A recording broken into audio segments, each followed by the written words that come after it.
আজকে খুব ইন্টারেস্টিং ভিডিওটার মধ্যে প্রথম যে বিষয়টা নিয়ে কথা বলা সেটা হচ্ছে নিফটি 50। মানে সিচুয়েশন দাঁড়িয়েছে গতকাল প্রচুর ডাউন হয়ে গেল, হঠাৎ করে দেখতে পেলাম মানে এক ধরনের মার্কেট কারেকশন, অনেকে বলছে মার্কেট ক্র্যাশ, এবং সেটা বহুদিন পর্যন্ত বিস্তৃত হতে পারে, এরকম একটা সিচুয়েশন দাঁড়ালো। অর্থাৎ যে বিষয়গুলোর জন্য আজকে এই সিচুয়েশন দাঁড়িয়েছে, মার্কেটে প্রচুর মানে লাস্ট পর্যন্ত দেখলাম প্রায় 2%-এর কাছাকাছি ডাউন হয়ে গেছে, এবং সেন্সেক্স প্রায় 1100-1200% মতো পয়েন্ট কিন্তু ডাউন হয়ে গেল। এই যে এতটা ডাউন হলো, পোর্টফোলিও প্রচুর স্টক গুলো ডাউন হয়ে গেল, অনেকের কাছে এটা একটা টেনশনের জায়গা তৈরি করেছে। এবং এই সিচুয়েশনে কেন হলো, অনেকে এটাকে বলছে এইচএনভি ভাইরাস, যে ভাইরাসের কথা আগের দিন বলছিলাম, হয়তো এই ভাইরাসের জন্য হয়েছে, এই ভাইরাসের ব্যাপারে, কিন্তু ব্যাপারটা কিন্তু সেটা নয়, সেটা কিন্তু আগে বুঝে নিতে হবে। ব্যাপারটা হচ্ছে নিফটি দাঁড়িয়ে রয়েছে কোথায়। নিফটি এই সিচুয়েশন যেখানে দাঁড়িয়ে রয়েছে, নিফটি মোটামুটি আমাদের দেখতে পাচ্ছি সাপোর্ট যেটা তৈরি করছে 23,674, এবং যেটা উপরে অর্থাৎ রেজিস্ট্যান্স যেটা রয়েছে সেটা 24,212-তে ফার্স্ট রেজিস্ট্যান্স দাঁড়িয়ে রয়েছে। মানে এখন মার্কেটে এমন সিচুয়েশন দাঁড়িয়ে রয়েছে, এক নাম্বার হচ্ছে আমাদের গ্রস ডোমেস্টিক প্রোডাক্ট জিডিপি কিন্তু তেমন পজিটিভ কিছু দেখাতে পারছে না, সেটা এক্সপেকটেশন রয়েছে। নেক্সট হচ্ছে আর্নিং যেটা রয়েছে, মানে কোয়ার্টার যে সমস্ত কর্পোরেট কোম্পানি ফার্ম গুলো রয়েছে তাদের যে রিটার্নটা পাওয়ার সম্ভাবনা সেটাও কিন্তু প্রচুর ডাউন হয়ে গেছে এবং এক্সপেকটেশন থেকে অনেক কম। তৃতীয় ব্যাপার সেটা হচ্ছে গভর্নমেন্টের যে ধরনের পিএলআই স্কিম, যেগুলো প্রেজেন্টলি বক্তব্য হচ্ছে এই পিএলআই গুলো প্রচুর পরিমাণে বাড়ানো দরকার, রিফর্মস এর কিছু প্রয়োজন পড়ে গেছে, সেইগুলো কিন্তু আরো প্রচুর দরকার। নাম্বার ফোর্থ হচ্ছে সেটা চায়না কিন্তু আস্তে আস্তে চাইনিজ কোম্পানিগুলো আরো ইমপ্রুভ করছে এবং pump and dump process use করছে, কম্পিটিশনটা তৈরি করে দিচ্ছে বড় জায়গায়। যদিও এই মুহূর্তে এখনো এমন সিচুয়েশন রয়েছে, ডোনাল্ড ট্রাম্প আসার পরবর্তীকালে এরকম ধরনের এক্সপেকটেশন রয়েছে, চায়নার উপর বিভিন্ন রকম চাপ তৈরি করা হবে, কিন্তু আলটিমেটলি নিজেকে যতক্ষণ পর্যন্ত নিজে প্রুভ করতে পারছো যে তুমি সেই যোগ্য, সেই জায়গাটা, তা ততক্ষণ পর্যন্ত কিন্তু তুমি কখনো এক্সপেক্ট করতে পারো না বিরাট ভালো কিছু। অর্থাৎ তুমি এই সিচুয়েশনে ইন্ডিয়া তখনই একটা প্রুভ করতে পারবে যখন তার গ্রস ডোমেস্টিক প্রোডাক্ট, তার আলটিমেট আর্নিং, তার মার্কেট, তার ওয়ার্ল্ড গ্লোবাল মার্কেট এক্সিস্টেন্স এবং এই ধরনের কাজগুলো ভালো হবে, পজিটিভ হবে। ততক্ষণ পর্যন্ত কিন্তু বিরাট কিছু এক্সপেকটেশন হবে না। অলরেডি মার্কেট কিন্তু সবসময় মনে রাখবে সেটা হচ্ছে এক্সপেকটেশনটা আগে করে নেয়, আশা করে নেয় আগে থেকে এই জায়গায় যাবে। যে সময় অর্ডার পাচ্ছে রেলওয়ে স্টক গুলো কেন ডাউন হয়ে গেছে, রেলওয়ে কোম্পানি স্টক গুলো, তার কারণ হচ্ছে অর্ডার পাওয়ার সঙ্গে সঙ্গে এক্সপেক্ট করেছিল আগামীকাল থেকে বিরাট জাম্প হচ্ছে, আগামী পরশুদিন থেকে আরো ভালো হচ্ছে। ব্যাপারটা তা নয়। ব্যাপারটা হচ্ছে এরকম যে আজকে অর্ডার পেলাম মানে কালকে রেজাল্ট পেলাম তা নয়, আজকে অর্ডার পেলাম মানে অর্ডার এক্সিকিউশন হতে কিন্তু সময় লাগছে, এই সময়টা দিতে হবে। এই সময়টা না দিলে কিন্তু আলটিমেটলি কোনো লাভ নেই। অবশ্যই একটা জায়গায় পৌঁছবে, কিন্তু যেহেতু আশা পূর্ণ হচ্ছে না বলে সব মার্কেটটা পড়তে শুরু করে দিচ্ছে, সেই নিয়ে সমস্ত কিছু পড়ে যাচ্ছে। তো আমি আসার আগে আমি সৌম্য, টেক ইনভেস্টর গ্রুপ পক্ষ থেকে সবাইকে স্বাগত জানাচ্ছি। নতুন যারা সাবস্ক্রাইব করে বেল আইকনটা প্রেস করো, পুরোনোদের অজস্র লাইক কমেন্ট শেয়ার, তোমরা যারা বেস্ট ইনভেস্টর গ্রুপ চ্যানেল থেকে এসছো এখানে তাদেরকে অসংখ্য স্বাগত জানানো হচ্ছে। অনেকে যারা আমার যে বেস্ট ইনভেস্টর গ্রুপে আমার চ্যানেলে মেম্বারশিপ নেওয়া ছিল, মেম্বারশিপে প্রচুর মেম্বার ছিল সেখানে, এবং সেখানে খুব ভালো ভালো বেশ কিছু রিটার্ন অন ইকুইটি কি, রিটার্ন ক্যাপিটাল এমপ্লয়েড কি, ফান্ডামেন্টাল কি ব্যাপারগুলো রয়েছে, ডেট টু ইকুইটি রেশিও কি, কিভাবে একটা ব্যাংক অ্যানালিসিস করবে ব্যাংকের স্টককে, সবগুলো নিয়ে বলেছিলাম। কিন্তু কিছু কনফ্লিকশন হওয়ার জন্য ইউটিউবের সেখানে মেম্বারশিপটা আপাতত বন্ধ রয়ে গেছে, এবং এই সব বন্ধ থাকার কারণ এবং আরো বেশ কিছু রিজনের জন্য আমি ওখানে কিন্তু যে বক্তব্য রয়েছে সেখানে এই জিনিসগুলোকে আমি আপাতত, অনেকের ডিমান্ড ছিল, অনেকে বলেছিল দাদা এগুলো অ্যাক্সেস করতে পারছি না, কিভাবে অ্যাক্সেস করা যায়, তো এইগুলো অনেকে বলেছিল বলে আমি সেইগুলো এবং বেশ কিছু টেকনিক্যাল অ্যানালিসিস যেগুলো খুব জরুরি সেগুলোকেও আমি এর সঙ্গে যোগ করে দিয়েছি, করে এবং কিছু ভিডিও, কারণ এই সিচুয়েশন কি হবে সেটা তো বলা যাচ্ছে না এই মুহূর্তে যেটা দাঁড়াচ্ছে ইম্পর্টেন্ট জিনিসগুলোকে নিয়ে একটা পেন ড্রাইভ তৈরি করেছিলাম। এই পেন ড্রাইভ গুলো নিয়ে অলরেডি অনেকে চেয়েছে বলে তাদেরকে দিয়ে দিয়েছি। সবচেয়ে মজার ঘটনা এখানে, সবচেয়ে ইন্টারেস্টিং, যে কেন আমি এখন সকলের উত্তর দিতে পারছি না, জিজ্ঞেস করছিলেন, তার একটা উত্তর এখন এখানে দিয়ে দিচ্ছি। সেটা হচ্ছে মাঝখানে আমি ইউটিউবের বাইরে, অর্থাৎ এমন সিচুয়েশন হচ্ছে এখন ইনস্টাগ্রাম, টেলিগ্রাম চ্যানেল এবং তার সঙ্গে সঙ্গে যে টুইটার, এই সমস্তগুলোতে অ্যাকাউন্ট কিন্তু ওপেন করার কাজ করে চলেছি। টেলিগ্রামে যারা পেন ড্রাইভ নিয়ে নিয়েছো অলরেডি আমার কাছ থেকে, তাদেরকে আমি মেল করছি, একটা মেলে একটা করে লিঙ্ক দিয়ে দিচ্ছি। লিঙ্ক তোমরা ক্লিক করবে, করার পরে ওটা পেন, আমার যে পার্টিকুলার একটা গ্রুপ বানানো আছে আমার চ্যানেলে টেলিগ্রামে, সেখানে আমি তোমাদেরকে নেক্সট 1 ইয়ার ফুল ফ্রি সার্ভিস দেবো, portfolio analysis, stock analysis, everything. তো এই জিনিসটার জন্য আমি, তোমরা যারা নিয়ে রেখেছো প্রত্যেককে, তো তাদের যারা যারা নিয়েছো তাদের প্রত্যেককে আমি এই মুহূর্তে এই ব্যাপারটাই বলছি, তাদেরকে একটা সার্ভিস দেওয়া প্রয়োজন। যেহেতু সে টেকনিক্যাল ব্যাপারটা বুঝছে বা আমার কাছ থেকে হেল্প নিচ্ছে, আমার ফান্ডামেন্টাল গুলো অ্যানালিসিস করছে, সুতরাং আমার এই সার্ভিসটা দেওয়াটা কর্তব্যের মধ্যে পড়ে। তো সেই জন্য নেক্সট 1 ইয়ারের এই 10 জন যারা আমার কাছে এই মুহূর্তে চেয়েছিলে 10 জনকে পেন ড্রাইভ দিয়েছি এবং তাদের দিচ্ছি, চলছে ওয়ে, তাদের প্রত্যেককে সার্ভিস আমি দেবো। এই জন্য ওদের যারা যারা মেল করেছো আমি এই মুহূর্তে প্রত্যেককে মেলগুলোতে মধ্যে লিঙ্কগুলো পাঠাচ্ছি যাতে ক্লিক করলে এবং তারা যেন চলে আসে। এবং সবচেয়ে বড় কথা না, সেটা হচ্ছে প্রত্যেককে আমি নেক্সট 1 ইয়ার অর্থাৎ এই 2025 থেকে 2026 সাল পর্যন্ত নেক্সট 1 ফ্রিতে আমি প্রত্যেকের সার্ভিস দিয়ে দেবো এবং এটা কনফার্ম। এটা আমার জন্য আমাকে একটা স্পেশাল বানাতে হচ্ছে, সময় লেগেছে, প্লাস এনক্রিপ্টেড একটা প্রসেস ইউজ করি যাতে গতবারের মতো টেলিগ্রাম চ্যানেলটা যেন কোনো মতে হ্যাক না হয়ে যায়। তার জন্য 2 ওয়ে 3 ওয়ে সমস্ত প্রসেস ইউজ করতে হচ্ছে এবং এমন ধরনের সিকিউরিটি কোড ইউজ করছি যাতে কিনা আমি 1-to-1 ওয়েতে কথা বলতে পারি।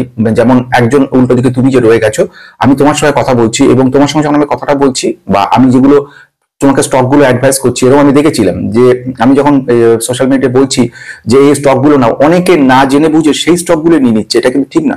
তার বয়স, তার ক্যাপাবিলিটি, তার রিস্ক টেকিং ক্যাপাবিলিটি, তার বার্ডেন কি কি রয়েছে সবকিছু দেখে কিন্তু স্টকগুলো ঠিক করি। ওই জন্য আমি এইখানটা অনেক সুবিধা হলো, থ্যাঙ্কস গোজ টু ইউটিউব। ও এই ধরনের কাজগুলো না করলে আজকে এই জিনিসগুলো আমাকে করতে হতো না। এইবারে এইভাবে আমি প্রত্যেককে বানিয়ে দিচ্ছি এবং 10 জন অফকোর্স এই 10 জনের জন্য স্পেশালি ফ্রি আছে। আজকে যে জিনিসটা যাবো সেটা তো নিফটি সিচুয়েশন বুঝে গেলাম। নিফটি এখন শুধুমাত্র এইচএমভি ভাইরাসের ব্যাপার না, ভাইরাসটা সামান্য 5 জন মাত্র সারা ভারতে এসছে এবং তার মধ্যে গভর্নমেন্ট যেটা বলছে বা ডক্টর যেটা বলছে এখন এই নিয়ে উদ্বিগ্ন হওয়ার কিছু নেই, চিন্তারও কিছু নেই, এই ব্যাপারটা তেমন কিছুই না।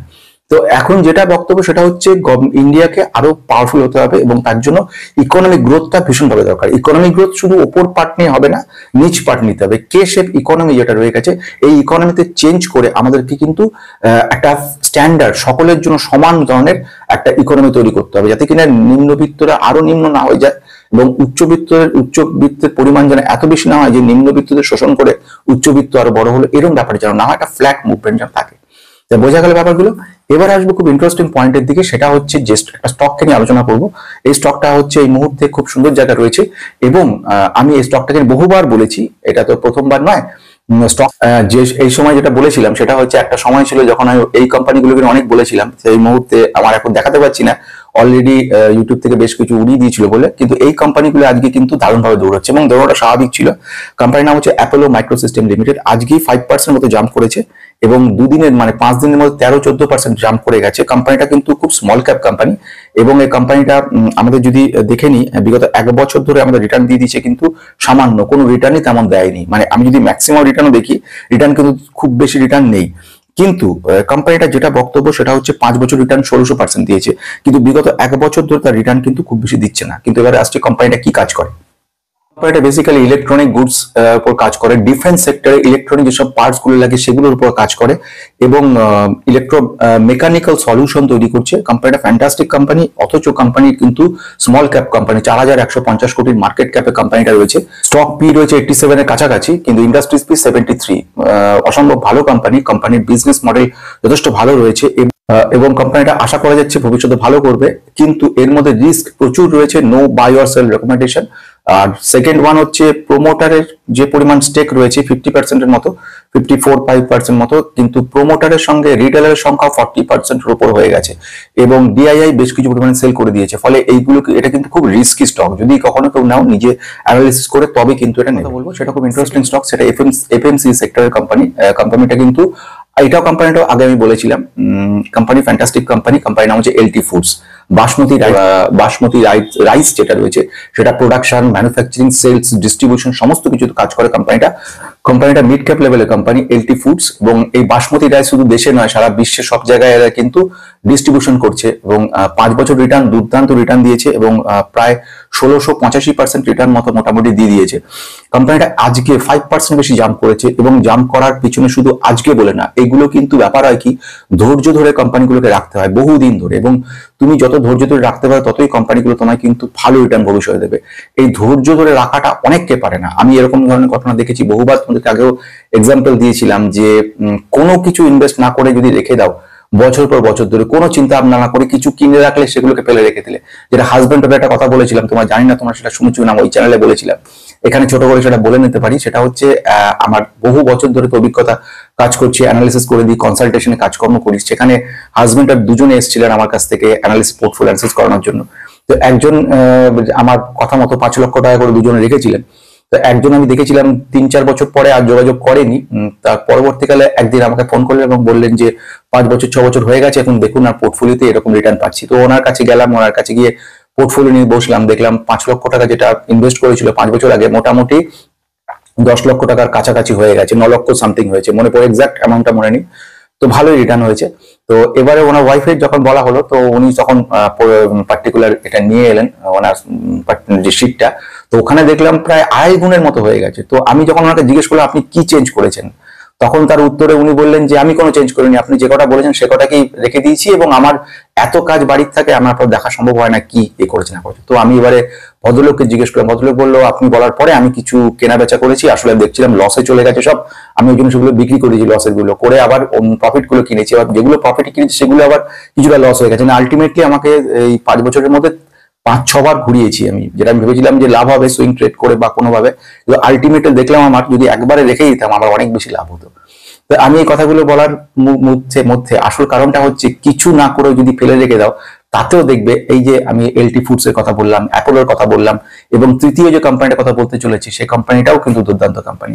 এলটি ফুডস কমপ্লিট হলো, এবারে যে কোম্পানির কথা বলছি সেটা হচ্ছে পারাস ডিফেন্স। পারাস ডিফেন্সও আজকে খুব সুন্দর রিটার্ন দিয়েছে, অথচ কোম্পানিটা একটা সময় ছিল পুরো ফ্ল্যাট মুভমেন্ট করছিল, কিন্তু আস্তে আস্তে তার মধ্যে ইমপ্রুভমেন্ট করে দেখা গেল, এবং বিগত 3-4 মাস ধরে আমরা দেখতে পেলাম যে আমাদের চেঞ্জেস গুলো হচ্ছে। আমি যে কোম্পানিটার কথা বলছি পারাস ডিফেন্স, তুমি যদি এই স্টকটার কথা বলো, বিগত 5 বছরে কোনো রিটার্নই দেয়নি, 100% মতো রিটার্ন মাত্র দিয়েছে, এবং যদি 1 বছর রিটার্ন দেখো সেখানে রিটার্ন মাত্র 35% রিটার্ন দিয়েছে, অথচ কোম্পানিটা কিন্তু বিগত কিছুদিন ধরে অসম্ভব ভালোভাবে কাজ করছে এবং 1 মাসের রিটার্ন নেগেটিভ।